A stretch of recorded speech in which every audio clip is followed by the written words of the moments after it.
Alors donc ça doit être...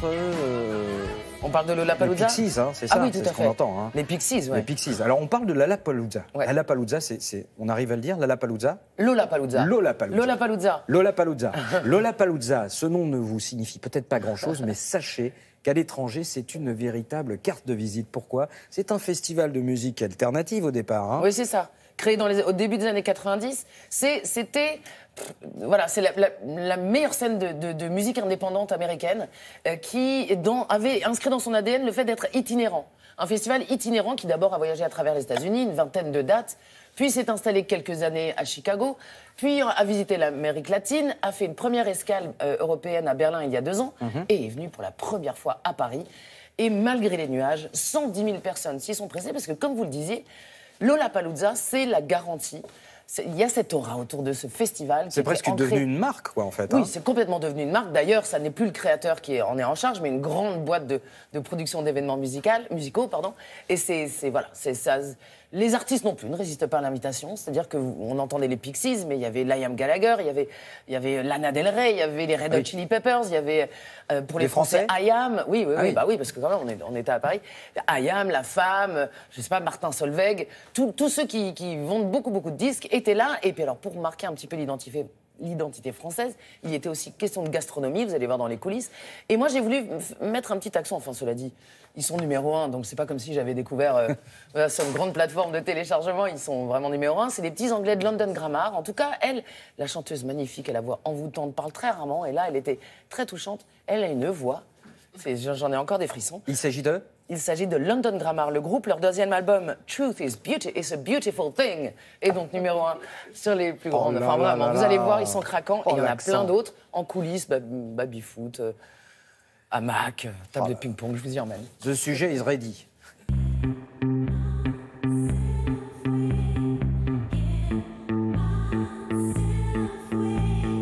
On est super fiers de présenter cette première édition en France cette année à Paris. 110 000 personnes sur le week-end. Gros challenge parce que c'est un festival historique, un festival qui est né un peu du punk et des scènes alternatives aux États-Unis, qui après s'est exporté en Argentine, au Chili, au Brésil. L'ADN de Lola, c'est pop, rock, hip-hop, électro, EDM, avec les artistes les plus représentatifs de ce genre. Donc voilà. Et puis voilà, Milky Chance.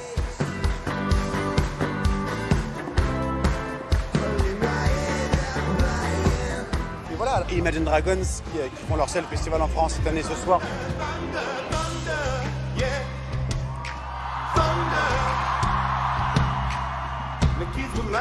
London Grammar qui va jouer sur l'alternative.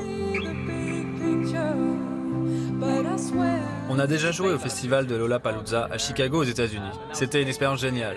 C'est une expérience incroyable, même si c'est terrifiant. À chaque fois, c'est unique. Avant de monter sur scène, on se fait un petit câlin. C'est notre rituel. Et on essaye d'être le plus relax possible.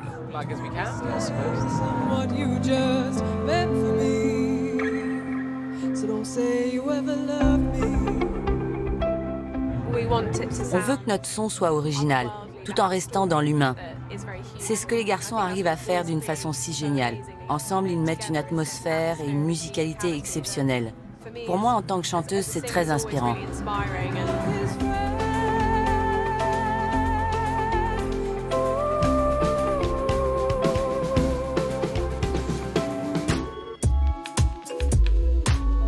Il y a aussi beaucoup de découvertes, on se balade, on découvre divers genres, diverses entités, divers lieux, la gastronomie, c'est super cool. On est 6 chefs en plein milieu du festival Lollapalooza et on fait de la cuisine devant la Tour Eiffel, voilà, on est en plein. Moi, c'est mon premier festival de musique, donc il y a de l'énergie, quoi. La vie est belle, le destin s'en écarte, personne ne joue avec les mêmes cartes. Le père soulève le voile, le rythme sont les routes qu'il dévoile. Tant pis. Moi, j'ai contacté un chef breton, un italien, un colombien, on travaille tous en France, on a fait ça ensemble. Nous, on voulait amener un truc avec des produits peut-être plus sains, des producteurs qu'on connaît. On est dans un festival américain, mais en France, on a envie de montrer notre savoir-faire. On est à fond en tous les cas.